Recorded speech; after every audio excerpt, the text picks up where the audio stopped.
Hello friends, welcome back to doctor Pooja's Gynaepedia Gyan. आज हम discuss करने जा रहे हैं drugs in obstetrics part 4। Part 1 में हमने ऑक्सीटोसिन, मीज़ोप्रोस्ट और कार्बोप्रोस्ट के बारे में डिस्कस किया था। Part 2 was anti hypertensive labetalol and methyl dopa and part 3 was anti convulsant magsulphate के बारे में हमने डिस्कस किया था। आशा है आप सबको वीडियो ज़रूर पसंद आई होगी। आज हम डिस्कस करने जा रहे हैं टोकोलिटिक्स, जिसमें हम डिस्कस करेंगे about indication, contraindication, then drugs कौन कौन से इस कैटेगरी में आते हैं, then mechanism of action, then dosages and individual drugs and individual cases also. So शुरू करते हैं हम विद टोकोलिटिक्स, को हम यूट्राइन रिलैक्सेंट्स या फिर लेबर सप्रेसेंट्स भी बोलते हैं, क्योंकि ये सप्रेस करते हैं यूट्राइन कॉन्ट्रैक्शन को, जिसकी वजह से प्री मेच्योर लेबर मतलब समय से पहले आने वाले लेबर पेन जो है 48 आवर टू 7 डेज तक डिले कर सकते हैं। बट ये onset of preterm labour pain को प्रिवेंट नहीं करते हैं और ना ही ये पेरिनेटल मॉर्बिडिटी को डिक्रीज करते हैं। इन्हें हम किस इंडिकेशन में देते हैं? Number 1, to suppress the preterm labour pain, जिसे हमें प्री टर्म लेबर पेन को कम करना होता है, जैसे कि ताकि फीटस मैच्योर हो सके या फिर डॉक्टर को 24 टू 48 आवर्स मिल सके ताकि वो कॉर्टिकोस्टेरॉइड थेरेपी दे सके फॉर फीटल लंग मैच्योरेशन के लिए। नंबर 3 में in utero transfer of foetus to the higher centre. Second indication to give the tocolytics is uterine hypersystole, and third is before procedures like external cephalic version, rescue encerclage or uterine inversion management. अगर हम इसकी Contra indications देखें, means किस मरीज़ में ये नहीं दिए जाने चाहिए, तो maternal contraindication are A, B, C3, D3 and E3. A is for absent membrane, then B is for bleeding heavy means antepartum hemorrhage. इसके अंदर अब्रप्शियो एंड प्लासेंटा प्रीविया जैसे मरीज इंक्लूड होते हैं. Then C1 is for cervical dilatation more than 4 cm. C2 is chorioamnionitis. C3 is cardiac disease. Then D3 में D1 is diabetic patient, D2 में is respiratory depression, D3 में is pulmonary oedema. Then E1 is for eclampsia and E2 is severe pre eclampsia and E3 is excessive thyroid और hyperthyroidism जैसे patient में. अगर fetal contraindication की बात करें तो anencephaly means lethal anomaly, IUGR और इंट्रा यूट्राइन डेथ और एनी डिस्ट्रेस के अंदर हम इसे नहीं देते. इसे टोकोलिटिक्स को हम 2 थेरेपीज़ की फॉर्म में दे सकते हैं, that is short term and long term. Short term therapy खुद ही बोल रही है, जैसे कि 48 आवर टू 72 आवर्स के लिए दे सकते हैं. इसके अंदर हम या तो कॉर्टिकोस्टेरॉइड थेरेपी को भी दे सकते हैं या फिर पेशेंट को ट्रांसफ़र करने के लिए हमें टाइम मिल सकता है. लॉन्ग टर्म थेरेपी जो है वो अप टू 37 वीक्स के लिए दी जाती है. टोकोलिटिक्स में ड्रग्स की कैटेगरी को अगर हम देखें तो इसका निमोनिक है बेटा ट्राइटोकोप एनोडोनर्स.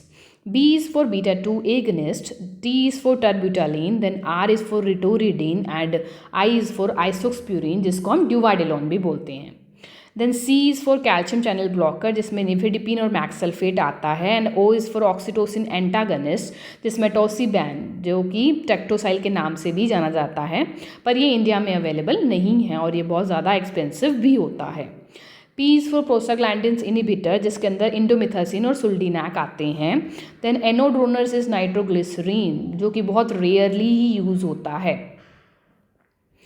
देन मैकेनिज्म ऑफ एक्शन की बात की जाए तो बीटा-2 एगनिस्ट जो है साइक्लिकल AMP को बढ़ाता है, जो कि फर्दर कैल्शियम की मात्रा को सेल के अंदर कम करता है, जिससे कि मायोमेट्रियम जो है वो रिलैक्स होता है. देन एनोडोनर CGMP को इंक्रीज़ करते हैं. निफेडिपिन एंड मैक्सल्फेट कैल्शियम की एंट्री को कम करता है. अटोसिबैन ट्रेक्टोसाइल जो है वो ऑक्सीटोसिन रिसेप्टर एंटागनिस्ट होता है. एंड इंडोमिथासिन और सुल्डिनैक जो हैं कॉक्स इनिबिटर होते हैं, जो कि प्रोस्टाग्लैंडिन को कम करते हैं और इंट्रासेलुलर कैल्शियम को भी कम करते हैं, जिससे फर्दर यूट्रस की मायोमेट्रियम का रिलैक्सेशन होता है. अगर हम बात करें कि मेडिकेशन को देना कैसे चाहिए, पर उससे पहले हम ये बात कर लेते हैं, बिफोर मेडिकेशन हमें कुछ बेसलाइन असेसमेंट भी करनी चाहिए. नंबर 1, जनरल फिजिकल एग्जामिनेशन में heart and lung sounds, then vitals में blood pressure and pulse rate, then SpO2 में oxygen saturation, then per vaginal examination में cervical dilatation and effacement, and 5th is most important, that is foetal heart rate को भी सुनना चाहिए. And if after medication कुछ side effects आते हैं तो उस पेशेंट को कैसे मैनेज करना चाहिए। इसके लिए हमें तुरंत टोकोलिटिक का इन्फ्यूजन जो चल रहा है उससे बंद कर देना चाहिए और आईवी फ्लूइड को शुरू करना चाहिए। दूसरा, हमें पेशेंट को बोलना चाहिए कि उल्टे हाथ की करवट पर लेटें, जिससे कि बच्चे को ब्लड ज़्यादा जाता है और ऑक्सीजन का भी बहाव ज़्यादा होता है। देन चौथा, 8 to 10 litre of oxygen patient को देते हैं वाया मास्क। अगर हम इंडिविजुअल ड्रग्स की डोजेज़ के बारे में बात करते हैं तो सबसे पहले हम बात करेंगे टर्ब्यूटालिन के बारे में। टर्ब्यूटालिन को दो फॉर्म में, इंट्रावीनस और सबक्यूटेनियस फॉर्म में दिया जा सकता है।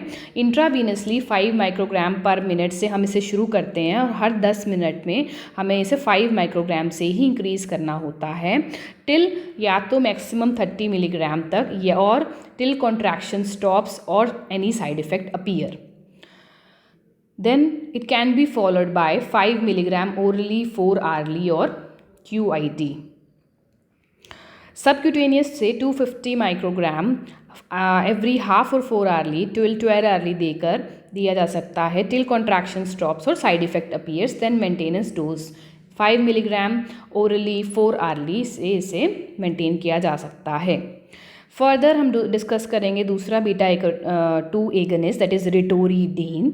इसमें हम इंट्रावीनस 50 to 100 माइक्रोग्राम पर मिनट से शुरू करते हैं और इसे हर 10 मिनट में 50 माइक्रोग्राम से ही इंक्रीज़ किया जाता है टिल मैक्सिमम डोज 350 माइक्रोग्राम और till contraction stop to 12 hours.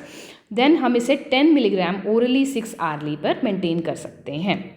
Third beta 2 agonist हमारा आइसोक्सप्यूरिन है, जिसे हम इंट्रावीनस 0.1 माइक्रोग्राम पर मिनट से शुरू कर सकते हैं और इसे हर 10 मिनट में 0.1 माइक्रोग्राम से ही बढ़ाना होता है टिल कॉन्ट्रैक्शन स्टॉप या फिर मैक्सिमम 0.8 माइक्रोग्राम पर मिनट तक डोज पहुंचने पर हम इसे मेंटेनेंस डोज से शुरू करते हैं, that is 10 milligram orally 6 hourly और 10 milligram IM 6 hourly till 1 day।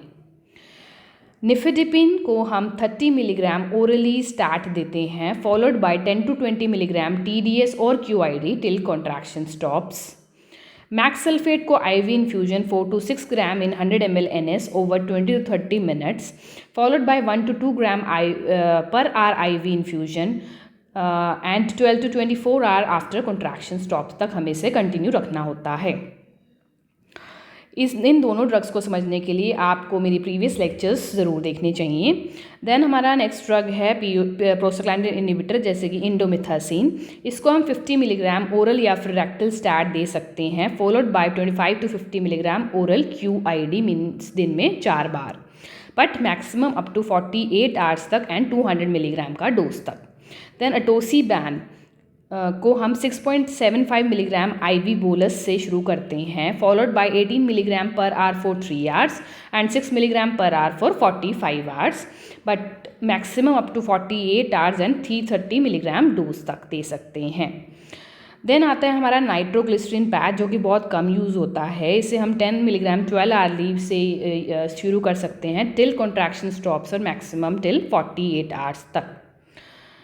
अब हम डिस्कस करते हैं furthers individual drug beta 2 agonist, जिसके बारे में हमने 3 ड्रग्स पढ़े थे, टर्ब्यूटालिन, रिटोरिडीन एंड आइसोक्सप्यूरिन। इसके maternal and fetal side effects क्या हैं? They cause tachycardia, arrhythmia and hypotension of both maternal and fetal, maternal pulmonary edema, renal injury, hyperglycemia and hypokalemia and tremors. Fetal pulmonary hypertension, renal dysfunction, hypoglycemia and hypocalcemia। इस वजह से इसे cautiously use करना चाहिए। इसमें हमें fluid restriction करना चाहिए till 2.5 litres per day and monitoring करना चाहिए हर 15 मिनट में foetal heart rate, uterine contractions, BP and pulse rate को, हर 4 hourly blood sugar and input and output monitoring, हर 12 घंटे में बेस ऑफ लंग्स, हर 24 घंटे में serum electrolytes, urea and haematocrit. अगर हम specific Contra indication of beta 2 agonist देखते हैं तो कार्डियक डिजीज़ एंड डायबिटीज़ वाले पेशेंट में बीटा 2 एगनिस्ट को नहीं देना चाहिए। देन हम डिस्कस करते हैं निफेडिपिन एंड मैक्सल्फेट के बारे में। ये दोनों बीटा माइमेटिक्स से प्रेफर किए जाते हैं due to foetal side effects of beta mimetics. पहले हम डिस्कस कर लेते हैं निफिडिपिन को। इसके मैटरनल साइड इफ़ेक्ट्स में palpitation, heart failure, conduction defect और सडन हाइपोटेंशन जैसे साइड इफ़ेक्ट्स आते हैं। शॉर्टनेस ऑफ ब्रेथ या कफ हो सकता है, डिजीनेस, हेडेक और फ्लशिंग हो सकता है, एंड पेरिफेरल एडीमा भी हो सकता है। पर एक अच्छी बात यह है कि फीटल में ये प्रोटेक्टिव जैसे कि रेस्पिरेटरी डिस्ट्रेस डिजीज़ को डिक्रीज़ करता है। अगर इसकी स्पेसिफिक कॉन्ट्रा इंडिकेशन देखी जाए तो इसे सबलिंगुअल रूट से नहीं देना चाहिए, क्योंकि उससे हाइपोटेंशन, हेडेक या फिर कार्डियक इस्चीमिया हो सकता है। इसे मैक्सेल के साथ नहीं दिया जाता है। और स्पेसिफिक कॉन्ट्रा इंडिकेशन में थर्ड है इसका कि हाइपोटेंशन वाले पेशेंट को इसे नहीं देना चाहिए। देन थर्ड हम डिस्कस करते हैं अबाउट मैक्सेलफेट के बारे में। मैटरनल साइड इफ़ेक्ट्स जो कि हमने पढ़े थे, nausea, vomiting, diarrhoea, headache, blur vision या फ्लशिंग। अगर न्यूरोलॉजिकल साइड इफ़ेक्ट देखें तो पेशेंट को कन्फ्यूजन या मसल वीकनेस हो सकता है। रेस्पिरेटरी में पल्मोनरी एडीमा एंड पैरालिसिस हो सकता है, एंड कार्डियक अरेस्ट भी हो सकता है। फीटल में मैक्सेलफेट जो है वो न्यूरोप्रोटेक्टिव होता है। अगर हाइपरमैग्नीसीमिया बच्चे को नहीं होता है तो ये हमारा सेरेब्रल पैल्सी के इंसिडेंस को कम करता है और पेरिनेटल मोर्टेलिटी को भी डिक्रीज़ करता है। बट अगर हाइपरमैग्नीसीमिया होता है तो ये लेथार्जी या हाइपोटोनिया जो कि परमानेंट नहीं होते हैं, जो कि ठीक हो जाते हैं, या फिर बोन डिमिनरलाइजेशन या फिर बर्थ एस्फिक्सिया या फिर कार्डियक अरेस्ट बच्चे में कॉज कर सकते हैं। अगर हम स्पेसिफिक कॉन्ट्रा इंडिकेशन की बात करें मैक्सेलफेट के बारे में तो ये हमने अपने लास्ट लेक्चर एंटीकन्वल्सेंट में भी पढ़ा था कि इम्पेयर्ड रीनल फंक्शन को हार्ट डिजीज़ वाले पेशेंट, मायस्थीनिया ग्रेविस या विद निफिडिपिन में हमें मैक्सेलफेट नहीं देना चाहिए, या इससे पहले हमें सीरम क्रेटिनिन ज़रूर चेक करवाना चाहिए। नेक्स्ट हम बढ़ते हैं इंडोमिथासिन की तरफ। Indomethacin is a drug of choice in polyhydramnios patient के अंदर। अगर हम इसके मैटरनल साइड इफ़ेक्ट्स देखें तो ये thrombocytopenia, abnormal liver function test, renal injury या फिर प्रोस्टाग्लैंडिन को इनहिबिट करके गैस्ट्राइटिस और रिफ्लक्स डिजीज़ की इंसिडेंस ससेप्टिबिलिटी इंक्रीज़ हो जाती है। इसलिए इसका specific contraindication bleeding disorder, impair renal function या पेप्टिक अल्सर होता है। अगर हम फीटल कॉन्ट्राइंडिकेशंस की फीटल साइड इफ़ेक्ट्स की बात करते हैं तो अगर इसे हम 72 घंटे से ज़्यादा या फिर 32 वीक्स से ज़्यादा तक देते हैं तो premature closure of ductus arteriosus होने के चांसेस बहुत ज़्यादा होते हैं, जिसकी वजह से blood flow towards the lungs increase हो जाता है और पल्मोनरी हाइपरटेंशन और हार्ट फेलियर जैसे चांसेस भी हो सकते हैं। ये फीटल किडनी को अफेक्ट करता है, जिससे कि यूरिन प्रोडक्शन में डिक्रीज़ होता है, जिसकी वजह से ओलिगोहाइड्रोएमनियोज होता है, और इसी वजह से इंडोमिथासिन को पॉलीहाइड्रोएमनियोज में ड्रग ऑफ चॉइस माना जाता है। And therefore it is also contraindicated above 32 weeks of period of gestation. Next drug is atosiban, oxytocin antagonist, जो कि इंडिया में अवेलेबल नहीं है, पर इसके साइड इफ़ेक्ट्स बाकी सब ड्रग्स के मुकाबले बहुत कम होते हैं। मैटरनल साइड इफ़ेक्ट्स होते हैं जैसे कि chest pain, tachycardia, hypotension, dizziness या फिर प्रोराइटिस मतलब खुजली होना। बट ये एक्सपेंसिव है और उसका टी हाफ जो है वो 12 मिनट है सिर्फ, तो इसलिए ये PPH को नहीं कोज करता है as it is a oxytocin receptor antagonist. अगर हम GTN पैच की